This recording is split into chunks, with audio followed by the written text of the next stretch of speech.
At sa mga naghahanap ng pupuntahan para sa bisita iglesia, patok na destinasyon ngayong Semana Santa, ang summer capital na Baguio. Paalala naman ng simbahang Katoliko sa mga bakasyonista.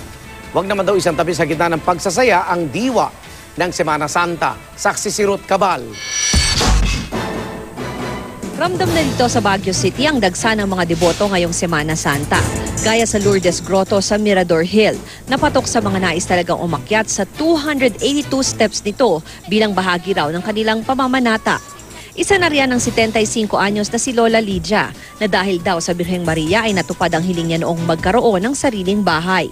Kaya promise ko kay Mama Mel, every time naakit kami, bibisitahin ko siya.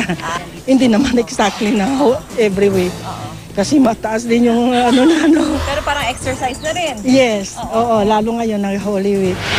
Marami rin tsak na darayo sa Convent of the Pink Sisters, St. Joseph the Worker Parish Church, at sa Baguio Cathedral.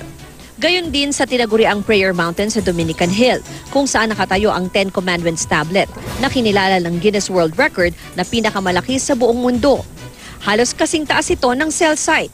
Ang magbabarkadang ito na galing Maynila hindi lang nagpunta dito para magdasal, kundi pasyalan na rin ang katabing atraksyon nito, ang haunted o minumulto raw na ruins ng Diplomat Hotel, dating seminaryo ng mga paring Dominikano. Relax, meditate. Actually, yung iba dyan nagtirik ng kandila para sa... Kasi ano sila magbabar exam sila soon. May paalala ang simbahang Katoliko sa mga turistang narito na at sa marami pang inaasahang aakyat sa summer capital hanggang ngayong Huwebes Santo.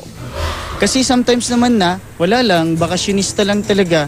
Akyat sila dito, pupunta sa simbahan, di na nila re-respeto yung simbahan, naka-shorts, naka-sutanghon strap. Dapat yung expectation natin is to pay homage to the Lord who had given Himself for us to be freed and liberated from sin. Mula rito sa Baguio City, ako si Ruth Cabal, ang inyong saksi.